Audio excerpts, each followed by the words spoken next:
1205 есепке қараймыз. Пойыз екі қала арасындағы қашықтықтың бірінші жартысын 72,175 км сағат жылдамдықпен 2,4 сағат жүрді. Ал екінші жартысын 3,6 сағат жүрді.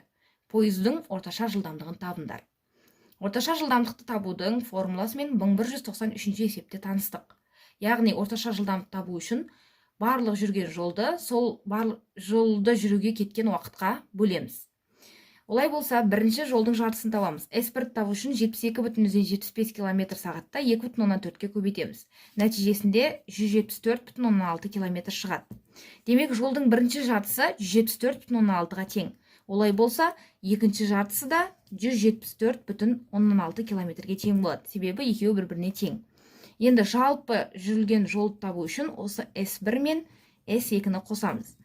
174,6 км-ді 174,6 км-ге қосамыз. Нәтижесінде 349,2 км шығады.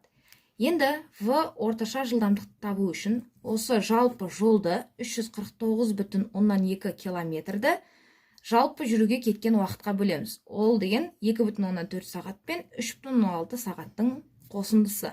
Тең 349,2-ні 6-ға бөлеміз. Нәтижесінде 58,2 км сағат шығады.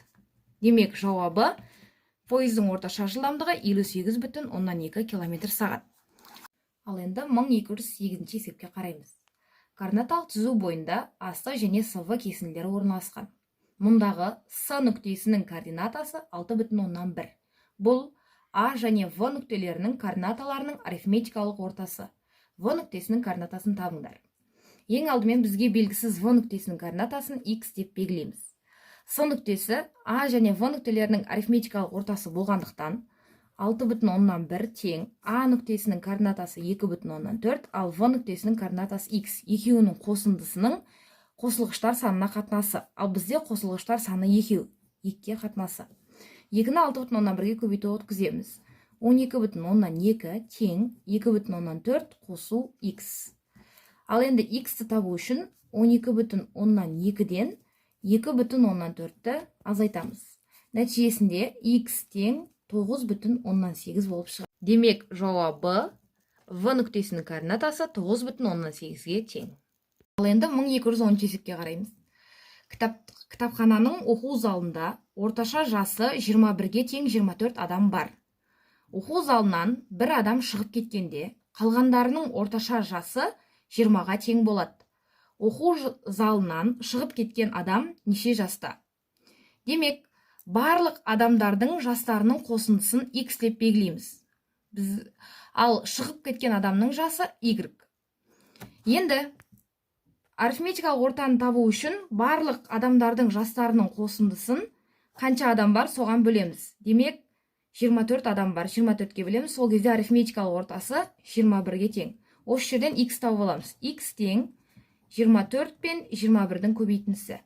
X тең 504. Демек, залдағы барлық адамдардың жастарының қосындысы 504-ке тең. Ал енді залдан бір адам шығып кетті дейді.